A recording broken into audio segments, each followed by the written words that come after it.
is why I don't sing on my YouTube channel. Tone deaf, right here. Hello everyone, I am here with my final pregnancy update, and I can't believe I'm even saying those words because baby could come at any moment. Like, actually, by the time I upload this video, baby, I could be in labor. I don't know. I hate not knowing.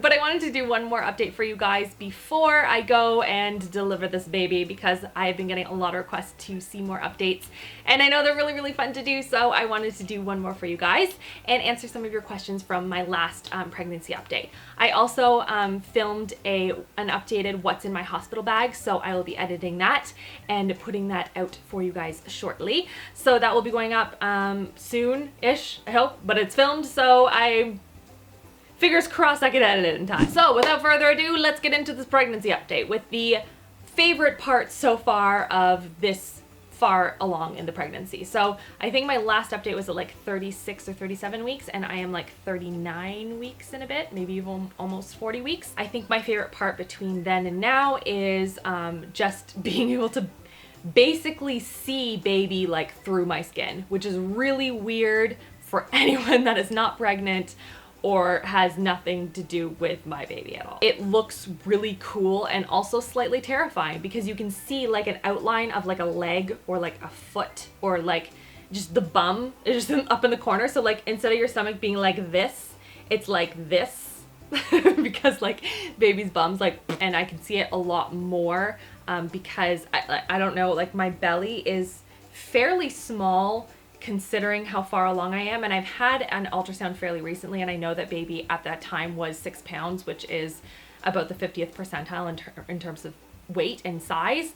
And so baby's growing. He's just kind of like really like smushed in there, I guess. I don't know. That leads me into the not favorite part of this round of pregnancy, and that is baby is running out of space and there is nowhere for him to go right now. When I'm sleeping, it's very difficult because he is constantly bopping around and moving around and pushing and just trying to stretch, and I feel so bad, but at the same time I'm like, oh my gosh, please let me sleep. So it's super uncomfortable, and I'm constantly moving around, constantly going to the bathroom, all that kind of stuff.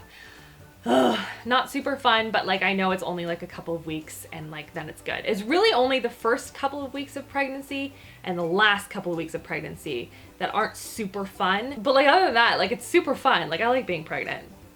Fun stuff. But I have discovered something that really helps when I'm trying to sleep, in case any of you are going through similar issues as myself, is I use a really thin pillow, a little bit longer than normal, probably like a king size ish, and I lie that almost on a diagonal on top of my regular pillow, and then I lie on that, and that just elevates me slightly on a tilt so he's not wedging in underneath my rib cage. And then the other thing that I do is I take one of Chris's old shirts and I kind of slightly roll it more, not roll it, but fold it very gently and then loop it into a circle and loop the circle around my hip bone, and that just alleviates a lot of the pressure that I'm feeling on my hip bone because there's just not a lot of like cushion there, I guess. And so tossing and turning all night, that can get really painful. So having that sort of like little loopy donut thing really helps a lot for me.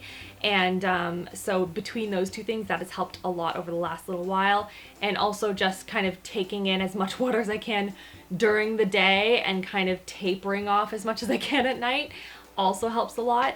And yeah, so that hopefully will help you guys as well if any of you are going through similar issues. In terms of what baby is doing and how big baby is about 7.5 pounds right now. Just this point, like just getting into position, getting ready. I mean, basically baby is like ready to go. So not much crazy development or anything happening at this time except for putting on those cute little baby pounds.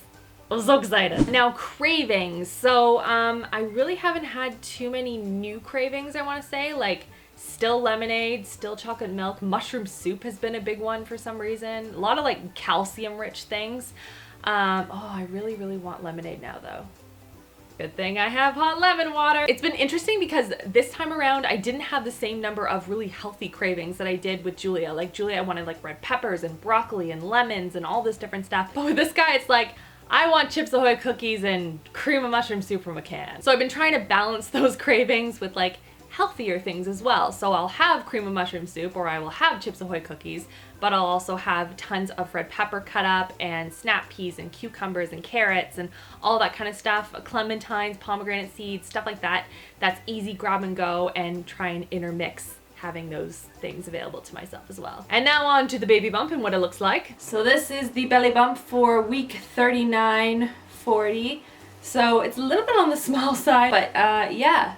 He is moving and grooving and shaking, though not this present second. Okay, now I want to answer a couple of your questions that I found from the last pregnancy update that I did. So one of them was, how have you used your pregnancy with Julia to help you decide things that you need for this pregnancy? I think that for me, it was super overwhelming going into my first pregnancy and not really having a lot of information that was available to me other than through like friends and family in terms of like what I actually legitimately needed, and not what was like marketing to me in terms of like, you need all of this stuff, and I'm like, I don't think I do though. So I did a ton of my own research and was just searching and high and low for information and hoping that I could put something together that would really help me to navigate this world of newborns. And I think that once I had Julia, I was like, oh, so like I don't really need any of this stuff, is what you're telling me. I did a whole video actually on buying for baby in the first like 0+ months, so go and check out that video. I'll put a link on the cards somewhere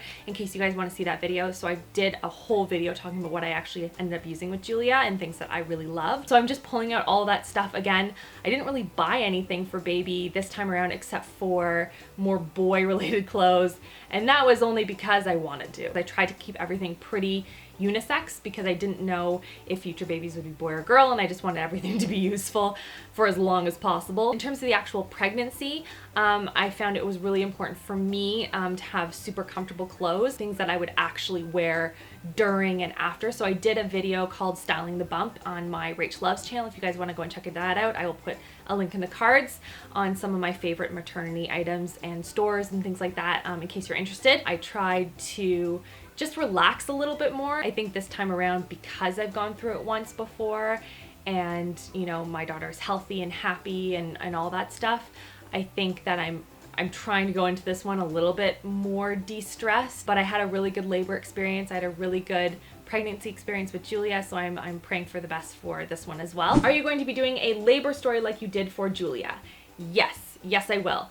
I will talk to you guys all about the process when I go into labor and what it was like and how long and what it felt like and all that kind of stuff. If you have any specific questions that you are very curious about, leave them in the comment section below and I will try and include those into the labor story, which will probably be the next video after my hospital bag video.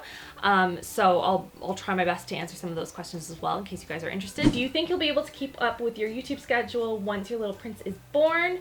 I can only imagine with a toddler and newborn it's going to be hectic. Yes, it will probably be pretty hectic, although I will say newborns are pretty chill. I am more concerned for like 8 months from now when like baby's moving around and then Julia's moving around and they're both getting into things, they're getting into each other things, and like that's when I'm a little bit more concerned. Right now I can like put baby into a little bouncy seat, do my editing, things like that. I also have Chris around helping me out with everything, which has been a huge blessing. So between the two of us, I think we're pretty much covered, and we have so many wonderful friends and family who have offered their support and help in so many ways. So that's also incredibly wonderful to have. So what I tried to do is I pre-filmed a bunch of videos in December as much as I possibly could, and then I'm going to be rolling them out in January as often as I can. There will be some weeks that I'll be going up, you know, having 1 video a week. Some weeks will be 2 videos a week. I'm gonna play it by ear. Newborns really aren't too bad. It's just gonna be a matter of planning everything out and being as organized as I possibly can. But like, I love YouTube and I love filming, so I'm gonna be trying to do that as much as I possibly can between sleep and playing with baby. And then the last question is around, do I want to have my family at the hospital while I'm in labor? And how do you go about asking your family to wait until the baby has arrived before coming to the hospital? So yeah, I barely want the doctor in the room, to be quite honest. My family has never been sort of like, we want to be in the hospital room with you. They were more like, if you want us there, we'll come, but like we can also wait here. It's totally up to you. And so it was never really a big thing. I guess it also depends on where you're delivering to. Like if your home is nearby the hospital, you can also always offer them, hey, go and stay in our house until baby is ready. Family wants to be at the hospital because they want to support you and they love you and they want to do whatever they can to be supportive. And so it's coming from a good place, but all you have to do is kind of just gently remind them that this is, you know, the start of your family and you want those new beginnings to be between you and that new family that you're creating. And also, if it helps, many hospitals have a ton of regulations about how many people can visit at a time, at what times they can come and visit. Things like that are really strict within this particular ward in general. So you can check into what your hospital even says, because there might be some information be like, can't visit till 4, sorry. And that's everything for this video. Give it a thumbs up if you are excited about this Baby Loves number 2. And if you have any requests for future videos, let me know in the comment section below. Say a prayer that baby is healthy and happy and that labor goes well. And I'm sending all of my love and prayers and everything to you guys that are going through the same thing right now. I am so excited for all of you going through this for the first time. It is a magical and insanely incredible experience, and I'm excited to experience it again. And thank you so much for supporting me through this process. I love you guys all so much, and I will see you guys all in my next video. Love you, girls. Mwah!